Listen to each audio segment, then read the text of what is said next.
The town of Oak Ridge was an isolated place, nestled deep within a forest that seemed to devour light and sound. As a journalist, I'd heard of the town's eerie reputation, a string of unexplained disappearances that had cast a long shadow over the community. Intrigued and driven by the promise of a groundbreaking story, I, Chris Hartman, set off to uncover the truth. My arrival in Oak Ridge was met with suspicious glances and tight-lipped locals.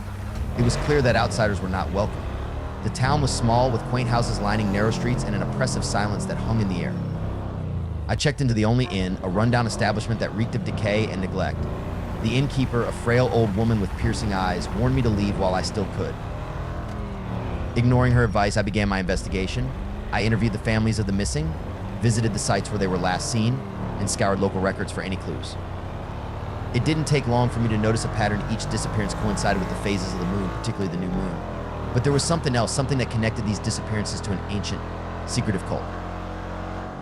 As I dug deeper, whispers of a cult began to surface. They called themselves the Cult of Eternity, a group of zealots who believed in achieving immortality through human sacrifice. The leader, a man named Alaric, was said to be charismatic, powerful, and ageless. No one knew how long he had been in Oak Ridge, but there were rumors that he had ties to my own family. The revelation hit me like a punch to the gut. My parents had grown up in Oak Ridge before moving to the city. Where they raised me, they had always been secretive about their past, and now it seemed I was about to uncover why. My investigation took a dark turn when I stumbled upon an old photograph hidden among my parents' belongings. The picture showed a young man standing beside Alaric, a man who looked eerily like my father. My blood ran cold. Had my parents been involved with the cult all along? Driven by a mix of fear and determination, I confronted them. The look in their eyes when I mentioned the Cult of Eternity confirmed my worst fears. They admitted everything. The cult had promised them eternal life in exchange for their loyalty and sacrifices. And now they had orchestrated my return to Oak Ridge, intending for me to be the next offering. I felt a sickening sense of betrayal. My own parents had marked me for death. Desperate to escape, I packed my things and planned to leave Oak Ridge that very night. But Alaric was already one step ahead. As I tried to sneak out, I was ambushed by cult members and dragged to an underground chamber beneath the old church. The chamber was a macabre sight, walls adorned with ancient symbols, the air thick with the stench of blood and decay. Alaric stood at the center, his eyes gleaming with a predatory intensity. My parents were there too, their faces twisted with a mix of guilt and devotion. "Welcome, Chris," Alaric said, his voice smooth and sinister. "Tonight you will become part of something greater." Bound and helpless, I watched in horror as the ritual began. The cult chanted in a language I couldn't understand, their voices rising to a fevered pitch. Alaric approached me with a ceremonial dagger, its blade glinting in the dim light. But I wasn't ready to give up. As he raised the dagger, I managed to free one of my hands and lashed out, knocking the blade from his grasp. Chaos erupted. I fought with every ounce of strength I had, struggling against my bindings and the cult members trying to restrain me. In the ensuing struggle, I broke free and ran, adrenaline fueling my desperate bid for freedom. I could hear the cult members behind me, their footsteps echoing through the dark tunnels. I burst out of the church and into the forest, the cold night air biting at my skin. Branches tore at my clothes and flesh as I stumbled through the woods, but I didn't stop. I couldn't. The sound of pursuit gradually faded, and I eventually found myself at the edge of Oak Ridge. With a final burst of energy, I made it to my car and sped away, not daring to look back. I returned to the city, battered and traumatized, but alive. My first move was to write my story, exposing the cult and their horrifying practices. The article caused a sensation, and authorities launched an investigation into Oak Ridge. The cult members, including my parents, were arrested and Alaric disappeared, his fate unknown. The experience left deep scars, both physical and emotional. I had uncovered dark family secrets and survived a harrowing ordeal, but the cost was high. Trust was shattered, and the sense of betrayal lingered. But yet I had exposed a monstrous truth and saved countless future victims from the Cult of Eternity. Months passed since I escaped Oak Ridge, but the nightmare wasn't over. Nightmares plagued my sleep, and every dark alley or unexpected sound sent my heart racing. I couldn't shake the feeling that Alaric was still out there waiting for the right moment to strike. My story had made waves, but it also painted a target on my back.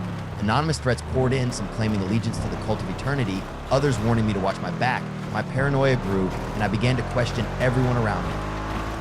Who could I trust when my own parents had betrayed me? One day, as I sifted through the pile of hate mail, I found a letter that stood out. It wasn't a threat, but a plea for help. The writer, who signed only as M, claimed to have information about Alaric's whereabouts and the cult's next move. They asked to meet at a secluded location outside the city. It was a risky proposition, but my journalist instincts and a thirst for closure drove me to follow the lead. The location was an abandoned warehouse, its walls covered in graffiti and the floor littered with debris. I arrived early, my nerves on edge, every creak and rustle putting me on high alert. Finally, a shadow emerged from the darkness. A young woman, pale and gaunt, approached cautiously. "I'm Mary," she said, her voice barely above a whisper. "I escaped the cult. They're planning something big and Alaric is still pulling the strings." She handed me a file filled with documents, photographs, and a map. It detailed another series of disappearances, eerily similar to those in Oak Ridge, centered around a small town a few hundred miles away. Determined to stop the cult once and for all, I decided to investigate the new town. Armed with the information Mary provided, I set off, hoping to stay one step ahead of Alaric and his followers. The town, like Oak Ridge, had a sinister atmosphere. It was as if a dark cloud hung perpetually over it, the streets empty, the townsfolk wary and silent. As I delved deeper, I found more signs of the cult's presence, symbols etched into walls, whispers of strange gatherings, and the same eerie silence that marked Oak Ridge. My investigation led me to an old mansion on the outskirts of town, rumored to be the cult's new headquarters. Under the cover of darkness, I infiltrated the mansion. The air was thick with the scent of incense and decay. As I navigated the labyrinthine halls, I found rooms filled with relics and artifacts of the cult, evidence of their macabre rituals. I finally found Alaric in the Grand Hall, surrounded by his devoted followers, his ageless face twisted into a malevolent smile as our eyes met. "Welcome back, Chris," he said, his voice dripping with malice. "You can't escape destiny." I had prepared for this moment. With a concealed camera, I recorded the confrontation, capturing Alaric's confession in the faces of the cult members. I fought through the fear, knowing this was my chance to expose them once and for all.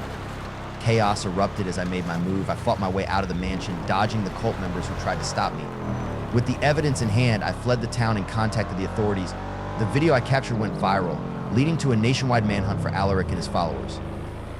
The raid on the mansion led to the arrest of several cult members, along with their powerful leader Alaric. Mary, along with other survivors, testified against the cult, helping to dismantle their operations. I returned to the city, but the scars of my ordeal remained. The nightmares persisted, and I continued to look over my shoulder, but there was a sense of closure. The cult had been exposed and their influence shattered.